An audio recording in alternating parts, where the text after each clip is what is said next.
கேளீர் நேர்களுக்கு வணக்கம். தாயகத்தில் இருந்து சேனன் எங்களோடு இணைந்திருக்கின்றார். உங்களுக்கு மிகவும் அறிமுகமானவர் தோழர் சேனன், தமிழ் சொலிடாரிட்டியின் உறுப்பினர். வணக்கம் சேனன். வணக்கம் மேடம். ஜனாதிபதி தேர்தல் நடந்து முடிந்துவிட்டது. ஜனாதிபதி பதவியேற்றும் விட்டார். முதல் சாதனையாக அவர் பதவியேற்ற போது வரலாற்றிலேயே முதல் தரமாக தேசிய கீதத்துக்கு புத்த பிக்குகள் எழுந்து நின்று மரியாதை செலுத்தினர் என்று சொல்லப்படுகின்றது. இது எதிர்வரும் பல்வேறு சாதனைகளுக்கு கட்டியம் கூறுவதாக அமைந்திருக்கின்றது என்று சிவா சின்னப்பொடி, குணா கவியழகன் போன்ற தமிழ் பத்தி எழுத்தாளர்கள் ஆர்ப்பரிக்கின்றனர். மறுபுறத்தில் ஸ்ரீரங்கன் விஜயரட்னம் போன்ற இடதுசாரி எழுத்தாளர்கள், இடதுசாரி சிந்தனையாளர்கள் IMFக்கு ஒரு புதிய அடிமை, உலக வங்கிக்கு ஒரு புதிய அடிமை கிடைத்து விட்டது என்று சொல்கின்றார்கள். நீங்கள் என்ன சொல்கின்றீர்கள்? இல்ல, பத்தி எழுத்தாளர்கள், சிந்தனையாளர்கள் என்ற பிரச்சனை எனக்கு தெரியாது. ஆனால் ஒரு விஷயம் முற்று முழுதாக மாற்றங்கள் ஒன்றுமே இருக்க போறது இல்ல, இல்லாம இருக்க போறது இல்ல. ஆனால் சும்மா ஒரு தேசிய எழுத்துக்களும் இருக்கிறது. அதாவது தேசப்பற்றாளர் என்ற ஒரு அமைப்பு, ஆயுதம் தாங்கிய ஒரு அமைப்பு உருவாக்கி ஜேவிபி இயங்கிய காலத்தில் ஜேவிபியோடு இணைந்தவர் தான் அனுரகுமார், AKD. அப்ப இவர் ஒரு தேசப்பற்று விஷயத்தை கொண்டு வாரதும், அந்த தேசம் எங்கள் தேசம், இலங்கை என்ற ஒரு நாடு, அதுக்குள்ள எல்லாரும் நாங்கள் இருக்கிறோம் என்று சொல்றதும் அது தொடர்ந்து பேசிக் கொண்டிருந்த விஷயம் தான். அதுல புதுசா ஒன்றுமே இல்லை. இதுக்கு முன்னாடியும் பல விக்குகள் எழுப்பி நின்றிருக்கிறார்கள். வெற்று பிரச்சாரங்களுக்கெல்லாம் ஈடுபட முடியாது. ஒன்று. இரண்டாவது பிரச்சனை என்று சொன்னால், இவர் ஒட்டுமொத்தமாக அதாவது என்ன இலகுபடுத்தின புரிதல்கள் தவறு. அதாவது ஒட்டுமொத்தமா IMFின் அடிமை, அது எல்லாம் பெரிய முரண்கள் நிறைந்த ஒரு சிக்கலான காலகட்டத்தில் தான் இந்த தேர்தல் நிகழ்ந்தது. இவர் ஆட்சிக்கு வந்திருக்கிறார். இவர் IMFக்கு அடிமையாக IMF சொன்னபடியே எல்லாம் செய்வாரான்னு சொன்னால் அதை செய்து போட்டு தப்பே இல்லாத நிலவரம் தான் இங்கு தெருவில் இருக்கின்றது. அதே சமயம் IMFை முற்று முழுதாக எதிர்த்து நின்று மக்களுக்கான சார்பான கொள்கைகளை முன்னெடுத்து செல்வாரா என்றால் அதற்கும் இவர் தயாரா இல்லை. இந்த முரண்நிலையை விளங்கிக் கொள்வது அவசியம். மக்கள் மத்தியில் நிறைய எதிர்பார்க்க இருக்கின்றது. வாக்களித்தவர்கள் மத்தியில் அவர் கரப்ஷனை இல்லாதொழிப்பார், பல்வேறு ஏதோ ஒரு விதத்தில் சில முன்னேற்றங்களை கொண்டு வருவார் என்ற பல்வேறு எதிர்பார்ப்புகள் பல தளங்களில் இருக்கின்றது. இங்க இருக்கின்ற மத்திய வர்க்கம், கொழும்பு மத்திய வர்க்கம், லிபரல் கூட்டங்கள் என்று கொஞ்சம் பேர் இருக்கிற அவர்கள் மத்தியிலும் இருக்கிறது. வறுமையாக இருக்கின்ற சாதாரண மக்கள் மத்தியிலும் இருக்கின்றது. முன்பு ராஜபக்சவுக்கு வாக்களித்தவர்கள் ஒரு கோபம் கிளர்ந்திருக்கின்றார்கள், அவர்கள் மத்தியிலும் இருக்கின்றது. இவர்களை மீறி இவர்களுக்கு மேலால அடிய போட்டு இவர்கள் வயிற்றில் சில விஷயங்களை அனுர செய்ய முடியுமா என்ற ஒரு கேள்வி இருக்கின்றது. அவரால் அது ஒரு சிக்கலான ஒரு கான்ஃபரன்டேஷன். ஆனால் அதே சமயம் அந்த IMFுடைய அல்லது இந்தியாவை மீறி, மேற்குலகை மீறி இவர் நின்று பிடிக்க முடியுமா என்பது இன்னொரு முரணான கேள்வி. இதுதான் இந்த முரணுக்குள் சிக்கப்பட்டிருக்கின்றதுதான் அனுர அரசாங்கம். சீனா அவர்களை அரவணைக்கும் என்று சொல்லப்படுகின்றதே, அது பற்றி என்ன சொல்கின்றீர்கள்? இல்ல, இவர் முற்று முழுதாக மேற்குலகுடன் உடைத்துக் கொண்டு அல்லது IMFுடன் முரண்பட்டு கொண்டு போகிற கட்டத்தில் வேறு வழி இல்லாமல் சீனாவை நோக்கி நகர வேண்டி இருக்கலாம். அப்படியும் ஒரு சந்தர்ப்பம் இருக்கின்றது. அதுக்கும் ஒரு சந்தர்ப்பம் இருக்கின்றது. உதாரணத்துக்கு நீங்கள் பார்த்தீர்களானால் ஆப்பிரிக்க நாடுகள் சில விஷயங்களை நீங்கள் பார்க்கலாம், நகர்வுகளை பார்க்கலாம். இப்ப இந்த பிரிக்ஸ் என்ற ஒரு அமைப்பு எவ்வாறு மேலும் தன்னை பலப்படுத்திக் கொள்வதற்கான நடவடிக்கைகள் எடுத்து வருகிறது என்று பார்க்கலாம். இது ஒரு மல்டி போலாரான உலகத்தில் வாழ்ந்து கொண்டிருக்கிறோம், பல்துருவ உலகத்தில் வாழ்ந்து கொண்டிருக்கின்றோம் இல்லையா? இதனால் சில விஷயங்களில் இவருக்கு எல்லாம் உருகி போய் நிற்கும் பொழுது இன்னொரு பக்கத்துக்கு திரும்பலாம். அதற்கான சந்தர்ப்பங்களும் இருக்கின்றது. ஆனா இவர் நேரடியாக அங்கு செல்ல தயாராயிருப்பார் என்றால் இல்லை. உடனடியாகவே சீனாவுக்கான கொள்கைகளை கொண்டு வந்து நடைமுறைக்கு வரப்போகிறார் என்றால் மிக கடினம். ஏனென்றால் ஏற்கனவே இவர் இந்தியாவுடன் ஒப்பந்தத்தை போட்டிருக்கார். பல தடவை சொல்லியே இருக்கின்றார். எவ்வாறு சொன்னால் அங்கு அவர்களுடன் போட்ட ஒப்பந்தங்கள் இருந்து தான் எந்த விதத்திலும் அதை திருப்பி பெறப் போவதில்லை, மாற்றப் போவதில்லை என்று சொல்லி இருக்கின்றார். அதன் தொடர்ச்சியாகத்தான் இருக்க போகிறோம் என்று சொல்லி இருக்கின்றார். இங்க இருக்கின்ற டெலிகாம்ல வெளிநாட்டிலிருந்து வார காசுகளை கொண்டு நாங்கள் இறக்கப் போகிறோம் என்பதை தேர்தலுக்கு 2 நாளைக்கு முதலும் வாக்குறுதி வழங்கி இருக்கிறார். அவர் பெயர் சொல்லாவிட்டாலும் எங்களுக்கு தெரிந்தானே யார் அதை வாங்க இருக்கிறார்கள் என்று இந்தியாவில் இருக்கின்ற முதலாளிகள். அதே போல் பல உறுதிமொழிகளை வழங்கிய அடிப்படையில் தான் வந்திருக்கார். புதிய மாற்றங்களை இவர் கொண்டு வர போவதில்லை. இந்த சிக்கல் எவ்வாறு வெளிக்கிளம்ப போறோன்றது நாங்கள் சாத்திரம் பார்த்து சொல்ல முடியாது. ஆனால் ஒரு விஷயம் மட்டும் நாங்கள் சொல்லலாம். அப்படின்னு சொன்னால் இவர் சில சில பொப்புலிச அதாவது செய்யக்கூடிய அதாவது எழும்பின்னு சொல்ற பெரிய விஷயம் தேசிய கீதத்துக்கு அப்படியான மேலோட்டமான விஷயங்களை செய்யலாமே தவிர பொருளாதார ரீதியில இலங்கையை முன்னேற்றுவேன் என்று சொன்ன அடிப்படையை எந்த அடிப்படையில் இவருக்கு சாத்தியம் என்றது பெருங்கேள்வி. ஏனென்றால் அதுக்குரிய சவாலை எதிர்கொள்ளக்கூடிய எந்த சக்தியும் இந்த எம்பிபியுடைய தலைமையிடம் இல்லை. இவர்கள் ஒரு மார்க்சியவாதிகள் அல்ல, இவர்கள் ஒரு சமூக ஜனநாயக கட்சிகள் என்று கூட சொல்வது கூட தவறு. ஆனா இவர்கள் முதலாளித்துவ மக்களுக்கே ஏமாற்றி கொண்டு முதலாளித்துவ விஷய செயற்திட்டங்களை அமுல்படுத்த வேண்டும் என்ற நிலையில் தான் இருக்கின்றார்கள். இதுதான் இவர்களுக்கான பிரச்சனையை கொண்டு வருகிறது. இது ஒரு கேள்வியை முன்வைக்கின்றது. தற்போது இன்றைக்கு நாளைக்கு இங்கு பாராளுமன்றம் கலைக்கப்படலாம், கலைத்த பின் தேர்தல் கூப்பிடுவார்கள், பாராளுமன்றம் புதிய பாராளுமன்றம் உருவாகலாம். அந்த பாராளுமன்றத்திலும் நிறைய பாராளுமன்ற உறுப்பினர்களை வென்றெடுப்பதற்கான சாத்தியக்கூறுகளை தான் வைத்திருக்கிறது என்பிபி, அவர்கள் எடுக்கலாம். அப்படி இருந்த போதும் கூட இவரால் சில விஷயங்களை நிறைவேற்ற முடியாது என்றால் அதற்குரிய நோக்கம் இவர்களுக்கு இல்லை. இன்று பார்க்கிறீர்கள், இவர்கள் இந்த இந்த அடுத்த பாராளுமன்ற தேர்தலை கொள்கொள்வதற்கே இவர்களிடம் பணத்தை எங்கிருந்து தேடுவதற்காக வலிக்கிட்டு இருக்காங்க. இதில் பல்வேறு கதைகள் இப்போது வந்து கொண்டிருக்கின்றன. எவ்வாறு ராணில் வந்து ஆப்பு வச்சுட்டு போயிருக்கிறார், பல கண்ட்ராக்டுகள் யாரும் விட்டுட்டு சொல்லி எல்லாம் வந்து கொண்டு கோவில் பிரச்சனை. ஏற்கனவே பார்த்துருக்கீங்கன்னா மார்க்கெட் ரியாக்ட் பண்ணி இருக்கிறது. ஏற்கனவே நாங்கள் முன்பும் பேசியிருந்தது போல ரூபாய் வீழ்ச்சி அடைந்திருக்கின்றது. தொடர்ந்தும் காசு எங்கிருந்து வரப்போகிறது, எதை நம்பி இவர் நிற்க போகிறார் என்ற கேள்விதான் இருக்கிறது. இவர் முரண்நிலைக்கு போனால் இவரை முழங்காலில் இருத்துவதை அவர்கள் செய்வார்கள், அதான் இருக்கின்ற பிரச்சனை. அல்லது இவரை ரிமூவ் பண்ணுவார்கள், இதான் இருக்கின்ற பிரச்சனை. அப்படியான ஒரு திட்டவட்டமான நிலையில் அதை சரியான முறையில் எதிர்கொண்டு தன்னுடைய கொள்கைகளை ஒரு கொண்டு செல்வதாக இருந்தால் இவர் உண்மையான மார்க்சியவாதியை இருந்திருக்க வேண்டும். ஒரு மார்க்சியவாத நிலையில் இருந்து ஒரு திட்டமான அமல்படுத்தலை இவர் கொண்டு வந்திருக்க வேண்டும். அது சொட்டும் கிடையாது என்பிபி பக்கம். அப்படியானால் இங்கிலாந்தில் யுனைடெட் கிங்டத்தில் இப்போது இருக்கும் கியர் ஸ்டாமர் கட்சிக்கும் தொழிலாளர் கட்சிக்கும் தொழிலாளர்களுக்கும் இருக்கும் உறவு போல இருக்கும் என்று நினைக்கின்றீர்களா? இல்ல, இவர்கள் கட்டுப்பாட்டில் இருக்கின்ற தொழிற்சங்கங்கள் இருக்கின்றன. பல்வேறு இல்லை, நீங்கள் அதோடு ஒப்பிடுவது கொஞ்சம் சிரமம். ஏனென்று சொன்னால் ஒரு வளர்ச்சியடைந்த தொழில்நுட்பம் வளர்ச்சியடைந்த நாடு. இலங்கையை பொறுத்தளவில் இது வங்குரோத்தாகி நிற்கின்ற ஒரு நாடு. இவர் கையில இவர் உண்மையிலேயே கீர் ஸ்டாமர் இல்லாமல் ஒரு மார்க்சியவாதியை செயற்படக்கூடிய ஒருவராக இருந்தால் கூட செயற்பட முடியாத ஒரு நிலை இருக்கிறதால தான் இவர் திட்டவட்டமான மார்க்சியவாதி இருக்க வேண்டிய தேவைன்னு நாங்கள் சொல்கின்றோம். இவர் ஒரு முதலாளித்துவ அடிப்படையில் இப்ப சஜித் வந்திருந்தாலும் கூட இங்கு தீர்வுகளை கொண்டு வந்து மக்களுக்கு கொடுக்க முடியாத நிலையில் தான் இலங்கை அரசு இருக்கின்றது. ஆனால் அவர்களுக்கு ஒரு மேனுவரபிலிட்டி இருக்கும், ஏனென்றால் முதலாளித்துவத்தின் நிலைமை இலவாக கொண்டு செல்வதற்கு. இவர் அதை நேரடியாக செய்ய முடியாத சிக்கலில் இருக்கிறார் என்றுதான் நாங்க சொல்றோம். இவர் அதைத்தான் செய்ய போகிறார், காம்ப்ரமைஸ் பண்ணித்தான் தீர போகிறார். இன்றைக்கோ நாளைக்கோ அதுதான் நடக்க போகிறது. ஆனாலும் அதை இலகுவாக செய்ய முடியாத ஒரு சிக்கலில் இவர் மாட்டிக்கொண்டிருக்கின்றார். அவர்களுக்குரிய அந்த இந்த கம்பேரிசன்ல இருக்கிற பிரச்சனை என்னன்னு சொன்னால் அவர்களுக்கு நிறைய ஆப்ஷன் இருக்கு, கியர் ஸ்டாமருக்கு. இந்த ஆப்ஷன் எல்லாம் இவர் லிமிட்டடா இருக்கிறது அனுரவுக்கு. ஆனா நீங்க தத்துவார்த்த விவசாயிகள் பிரச்சனைக்கு வருவோம். சொல்லுங்க. விவசாயிகள் பிரச்சனைக்கு வருவோம்.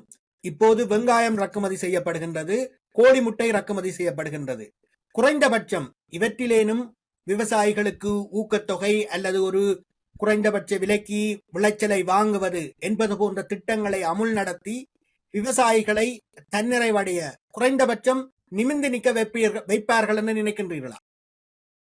இல்ல, அதற்கான முயற்சிகளை எடுப்பதற்கு இவர்கள் முயற்சி செய்யலாம். அதுக்கான அந்த முயற்சிகளை செய்யாமல் விட்டால் விவசாயிகளுடைய எதிர்ப்புகளை சந்திக்க வேண்டி வரலாம்.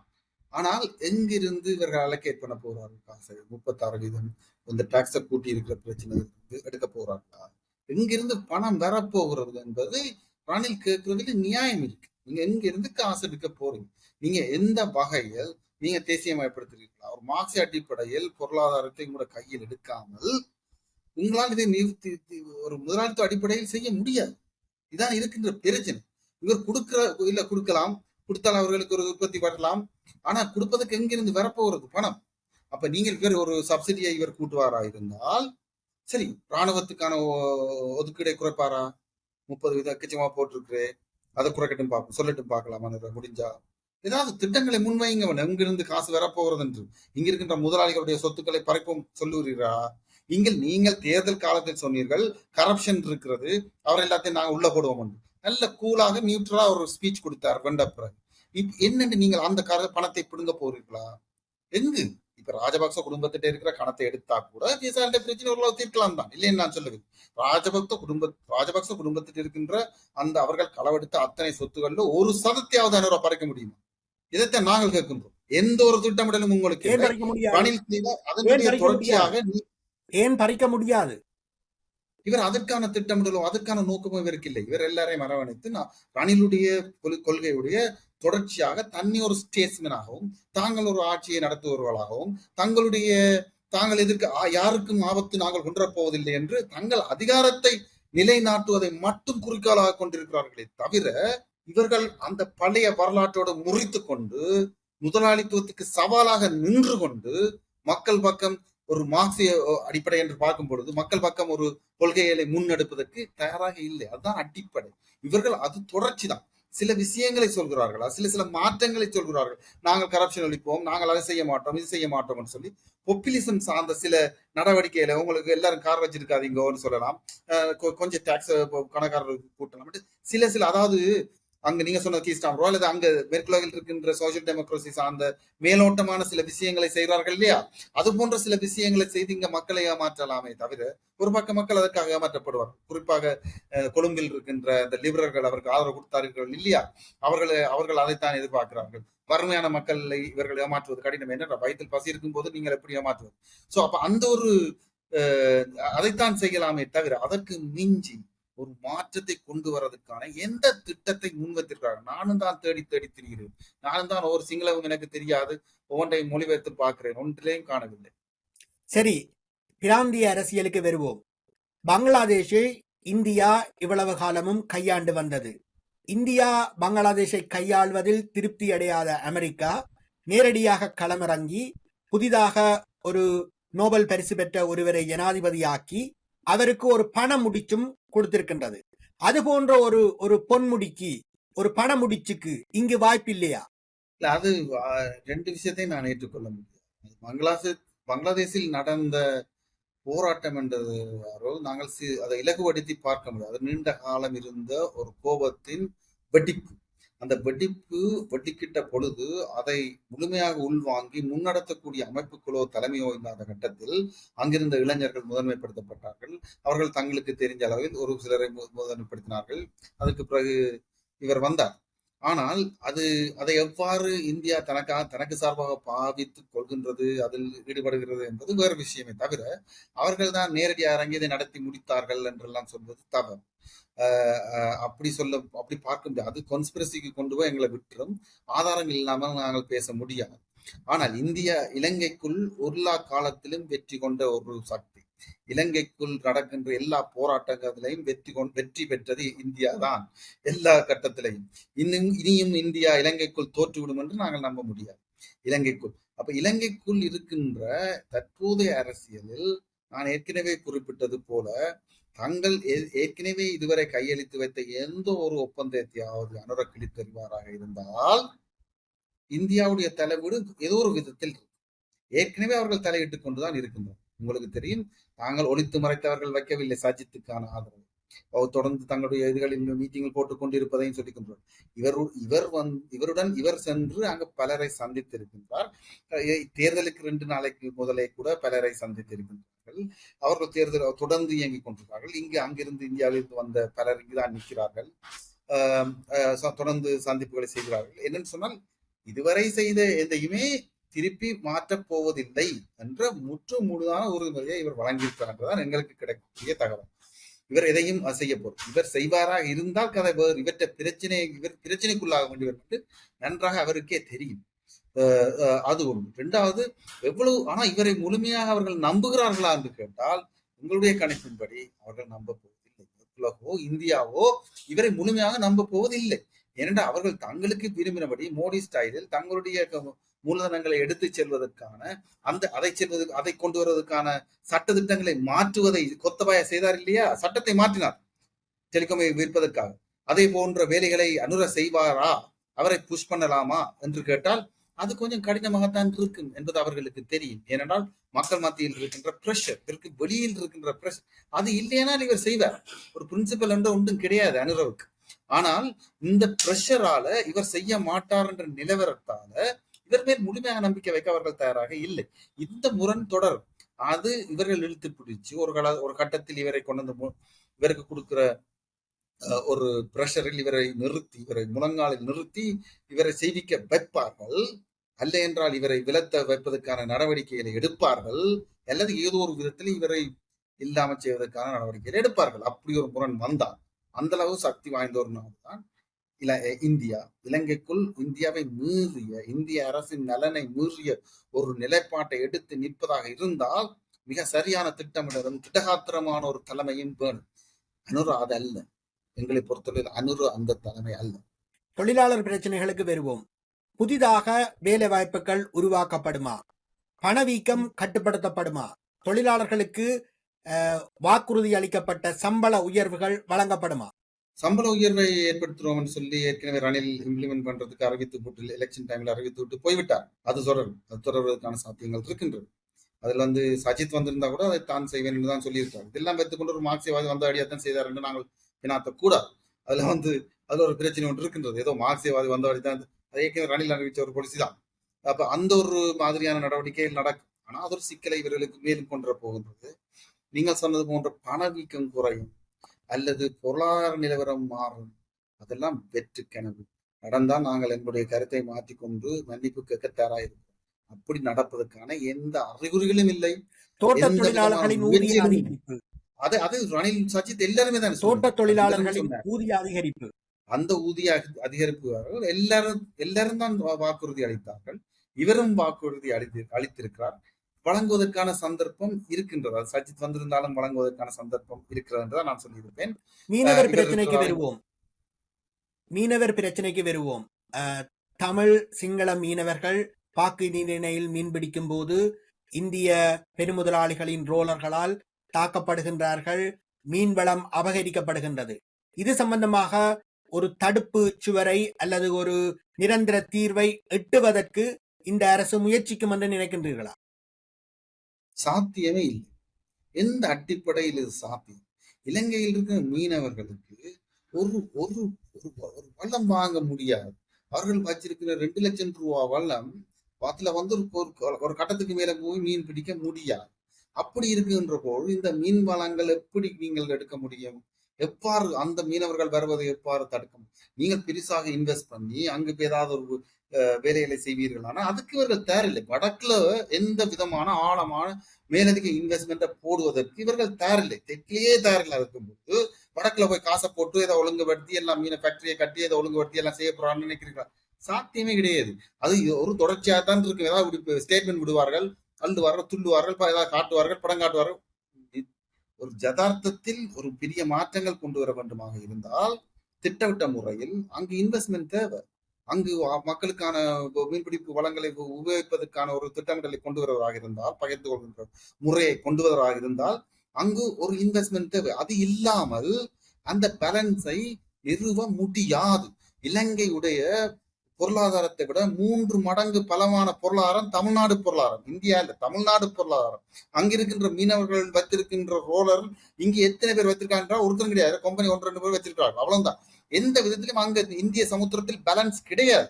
நீங்க ஒரு பேலன்ஸ் உருவாக்குவதனால் இன்வெஸ்ட்மெண்ட் வேணும். சும்மா கத்துறதாலையும் ஒருத்தனை போட்டு அடிச்சு போடுறதாலையுமோ உள்ள போடுறதாலையுமோ எந்த மாற்றங்களையும் இவர்கள் கொண்டு வர போவதில்லை. சரி, ரணில் காலத்தில் இந்தியா சுவாசத்துக்கு இலங்கை பொருளாதாரம் தவித்த போது 4 பில்லியன் என்று அள்ளி கொடுத்தது. அது போன்ற நிதி வழங்கல்கள் இந்தியாவிடமிருந்து எதிர்பார்க்க முடியுமா? தற்போது எதிர்பார்க்க முடியாது. இவர் தன்னை முழுமையாக அர்ப்பணிப்பாராக இருந்தால் மோடி தன் கஜானாவை திறப்பார். இதான் இருக்கிற நிலவரம். இவர்கள் அவர்களுக்கு முரணாக இருந்து கொண்டு நாங்கள் உங்களோட தாசையும் தாருங்கள் என்று கேட்கிற அளவுக்கு நடக்க முடியாது. இவர் மக்களுக்கு சொன்னது முழுக்க பொய். அதாவது எவ்வாறு கடன் தாரவன்கிட்ட போய் நான் சொல்றேன் உனக்கு கண்டிஷன் நீ தான் கடன் என்று கேட்கிறேன்னு சொல்றாரு இவர் மக்களுக்கு. இதைத்தான் அவர் சொன்னது. சரி, எப்படி எங்கேயாவது கடன் கொடுத்து கேள்விப்பட்டிருக்கீங்களா? எங்கேயாவது நீங்க சொல்லுங்க ஐயா உங்களோட திட்டத்தை, உங்களோட கண்டிஷனா அதுக்கேற்ற மாதிரி நான் கடன் தாரணும். சோ அப்ப இது மக்களை ஏமாத்துற வித்தைகள் இதெல்லாம். சரி, வடகிழக்கு பிரச்சனைகளுக்கு வருவோம். நீண்ட காலமாக நிலவி வரும் காணாமல் ஆக்கப்பட்டோர் பிரச்சனை, மீள்குடியேற்றம், பாதிக்கப்பட்ட மறுவாழ்வு என்ற பெயரில் தடுத்து வைக்கப்பட்ட விடுதலை புலி உறுப்பினர்களின் மறுவாழ்வு, இது போன்ற விவகாரங்களில் ஏதாவது முன்னேற்றகரமான முயற்சிகள், நம்பிக்கைகள் ஏற்படுத்தப்படுமா? எதுவுக்கும் சாத்தியம் இல்லை. இவர் அந்த பொலிட்டிக்கல் பிரிசனர்ஸ், அரசியல் கைதிகளை விடுதலை செய்வோம் சொல்லி பிரான்சுவா மித்ரான் பிரான்சில் ஆட்சிக்கு வந்த பொழுது அடுத்த நாளே அதை செய்தார். உடனடியாக அரசியல் கைதிகளை விடுதலை செய்தார். ஒரு பிரான்சுவா மித்ரன் ஒரு மார்க்சிஸ்ட் கிடையாது. அவர் ஒரு சமூக ஜனநாயகவாதி. அவர் செய்ததை கூட இவரால் செய்ய முடியும். அரசியல் கைதிகளை விடுதலை செய்யறதுல என்ன பிரச்சனை? அந்த விட விட்டுட்டு போங்க வேண்டாம், அதுக்கு சாத்தியம் இல்லை. இன்னொரு விஷயம் நீங்க கவனிக்க வேண்டும். அனுரவுடைய பலத்துக்கு பின்னால் இருக்கிற ராணுவம், இங்க இருக்கின்ற ராணுவம் சார்ந்த எஸ்டாப்ளிஷ்மெண்ட் அனுரவோட நெருக்கமான ஒன்று. அவர்கள் ஒன்று பொழுதும் அதை மீறி அவர்களுக்கு முரணான எந்த கொள்கை நடவடிக்கையையும் அனுர அரசாங்கம் எடுக்கும். அது யுத்த குற்றமாக இருக்கலாம், காணாமல் போனவர்களாக இருக்கலாம், எதுவுமே ராணுவ எஸ்டாப்ளிஷ்மெண்டை மீறி அனுர அரசு செய்ய போகுது. அப்படியானால் தமிழரங்கம் இணையத்தில் எழுதப்பட்ட கட்டுரை போல இவரை இரண்டாவது கோத்தபாயா என்று வர்ணிக்கின்றார்கள். அந்த அந்த விமர்சனத்தை அல்லது அந்த கூற்றை நீங்கள் என்ன நினைக்கின்றீர்கள்? இப்ப வடக்கில் புலிகள் இருந்திருந்தால், வடக்கில் புலிகள் ஏதோ ஒரு பகுதியில் கூட அதிகாரத்தில் இருந்திருந்தால், கோத்தபாயை விட மிக மோசமான ஒரு வேலைகளை செய்யக்கூடிய ஒருவராகத்தான் இவர் மாறியிருப்பார். இவர்கள் மத்தியில் இருக்கின்ற பௌத்த சிங்கள இனவாத ஊறி இருக்கின்ற தன்மை வரலாற்று ரீதியாக பார்த்துத்தான் நாங்க சொல்லுவோம். இவர்கள் சொல்கிறார்கள் என்றால், அனுர சொல்கிறார் என்றால், முந்தின ஜேவிபி வேற, நாங்கள் இப்ப வேற, நாங்க மாறிவிட்டோம் என்று சொல்கிறார். நாங்கள் திருப்பி திருப்பி கேட்கிறோம், நீங்கள் மாறிவிட்டீர்களானால் அதற்கான மன்னிப்பை கேளுங்கள், அதற்கான மாற்று எண்ணத்தை முன்வைக்கிறீர்கள் என்று சொல்லுங்கள் என்று கேட்கிறோம். வடக்கு கிழக்கு உட்பட எல்லா விஷயத்திலையும் கேட்கிறோம். அதுக்கு எதுக்குமே தயாரில்லை. மாற்றம் என்ன செய்தோம் என்று சொல்வதற்கு தயாரில்லை. ஆனால் நாங்கள் மாறிவிட்டோம் என்று அதை நாங்கள் நம்பணும். நாங்கள் மாறிவிட்டோம் என்று அவர்கள் சொல்லுவார்கள். அதை நாங்கள் நம்பி வாக்களிக்க வேண்டும் என்று எதிர்பார்க்கிறார்கள். அதான் மக்கள் நம்பவில்லை. தமிழ் மக்கள் யாருமே அவரை நம்பவில்லை. இதுதான் இருக்கின்ற சிச்சுவேஷன். இந்த அடிப்படையில் இன்னொரு எதிர்ப்பு சக்தி இருந்திருந்தால் இன்னொரு கோத்தபாயை விட அதை விட மோசமாக தான் இவர் இருந்திருப்பார்.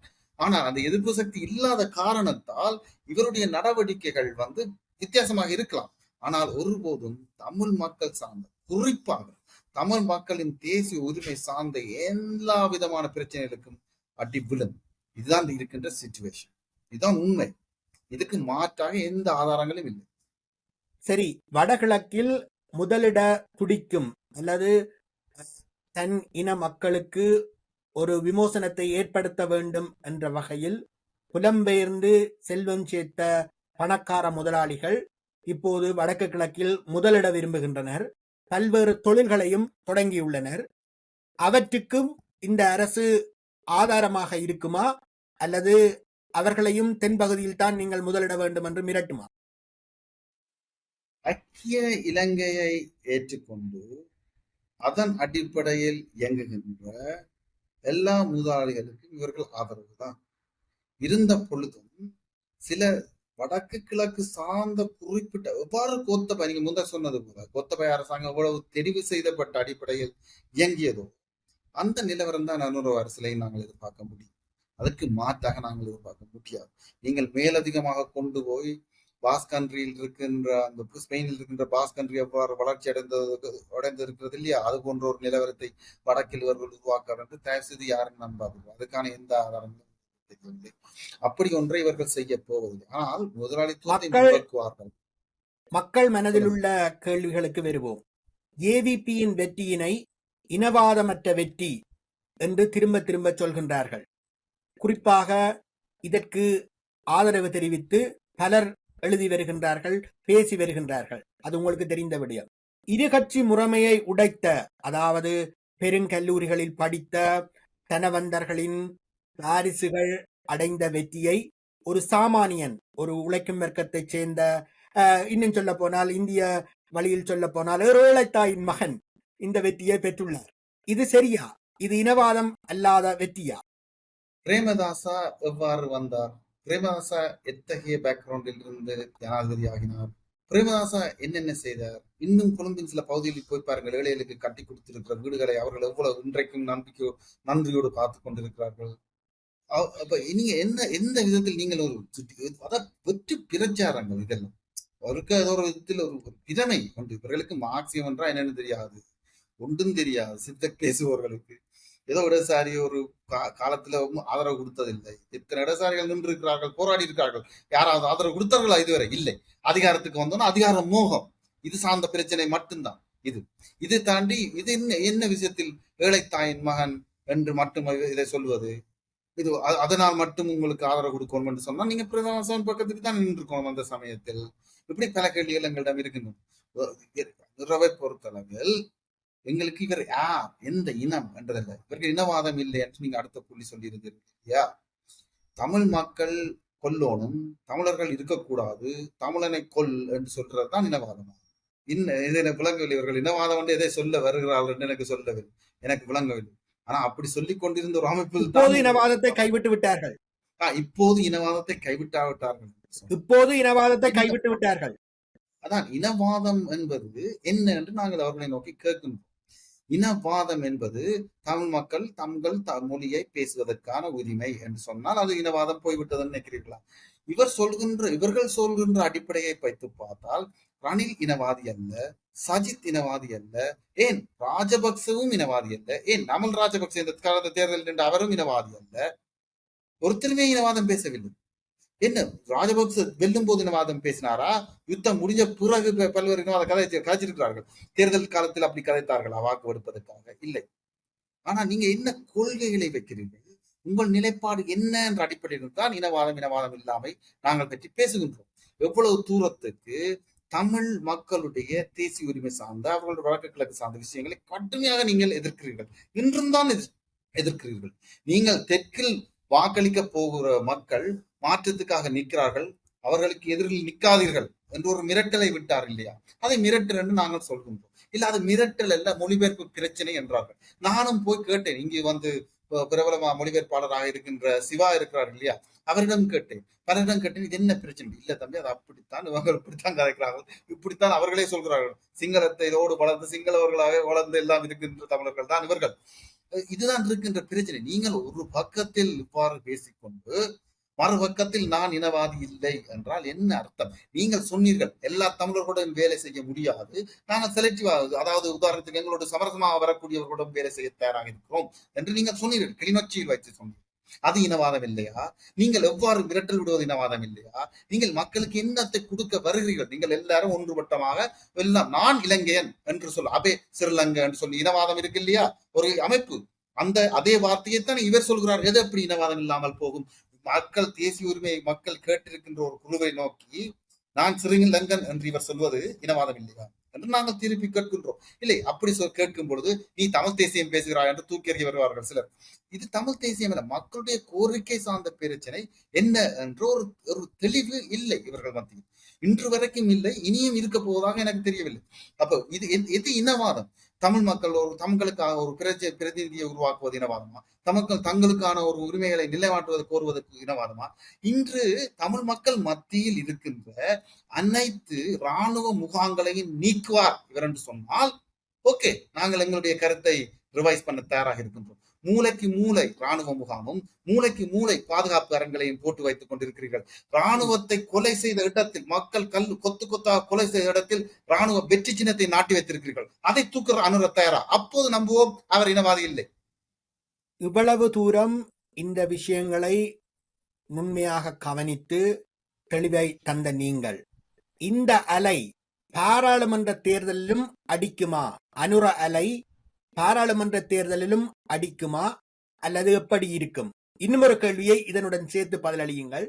இந்த சமத்துவ கட்சி போன்ற அறகலையவை ஒழுங்கு செய்த கட்சிகள் மீது ரணில் மாத்தேயோ அல்லது ரணில் ராஜபக்சோ கடும் ஒடுக்குமுறையை கையாண்டார். அப்படியான ஒடுக்குமுறை உண்மையான மார்க்சிய லெனினிய செயற்பாட்டாளர்கள், உண்மையாக உழைக்கும் வர்க்கத்தின் பிரச்சனைகளை எதிரொலிப்பவர்கள் மீது எதுவிதமான நடவடிக்கைகள் எடுக்கப்படும்? இவை இரண்டையும் எனது இறுதி கேள்வியாக வைக்கின்றேன். இல்ல இது கடைசியா கேட்ட கேள்வி நீங்க ஒரு முக்கியமான கேள்வி. அதாவது இவர் எவ்வாறு தூரத்துக்கு உங்களுக்கு தெரியும் பல அறிக்கைகள் வெளிவந்தன பல்வேறு அமைப்புகள் ரோட்டில் நடக்க முடியாத பிரச்சனை எல்லாம் வரப்போகிறதுன்னு சொல்லி என்ன அது ஏற்கனவே தயார்படுத்துதல் நடந்து கொண்டிருக்காது.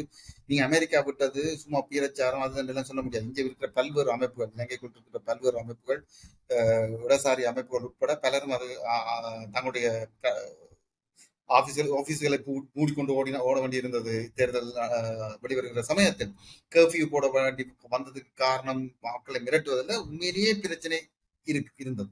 ஏனென்று சொன்னால் இவர்களுக்கு பின்னால் பெரிய கேங் வட்டாரங்கள் இருக்கிறது. அடிவர்றதுக்கு ஏற்கனவே ஒரு அடிபாடு நடந்து முடிந்து விட்டது. தேர்தல் நடக்கிறதுக்கு முதலே, தேர்தல் வர முதலேயே ஒரு ஐஎஸ்எஃப் சார்ந்த இளைஞர்களை, ஜேவிபியை சார்ந்த இளைஞர்கள் தாக்கி இருக்கிறார். இது நீங்கள் பொதுவாக நியூஸில் எல்லாரும் போடவில்லை. ஏன் அதை போடாமல் மசுக்கி விட்டார்கள். அதை போல் நிறைய விஷயங்களை இவர்கள் முடக்குவார்கள். அதே சமயத்தில் இடதுசாரிகள் என்று இயங்குவர்கள் குறிப்பாக குமார் ரத்னத்தை இவர்களுக்கு கண்ணில் காட்டக்கூடாது.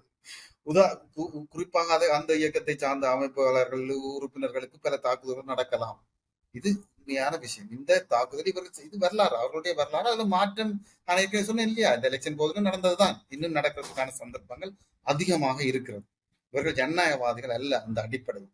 அடுத்தது பாராளுமன்ற தேர்தலில் இவர்களுக்கு அலை அடிக்குமானால் நிச்சயமாக அலை அடிக்கும். ஏன்னு சொன்னால் இன்னும் அந்த எதிர்பார்ப்பு அலை இருக்கு இல்லையா, அந்த பெருமிதம், அந்த எதிர்பார்ப்பு வேற யாருக்குமே போக பாருங்கள். நீங்க யாருக்கு வாக்களிப்பது மக்கள் பாருங்கள். நாமல் ராஜபக்சே என்ன வாக்கெடுக்கிறப்போ ஹம்பான் தோட்டையில் விழுந்திருக்கு வாக்கை போய் பாருங்கள். அப்படியே அடிச்சு தூக்கி இல்லாம ஆக்கி விட்டார்கள் ராஜபக்சே ஃபேமிலி ஹம்பான் தோட்டை.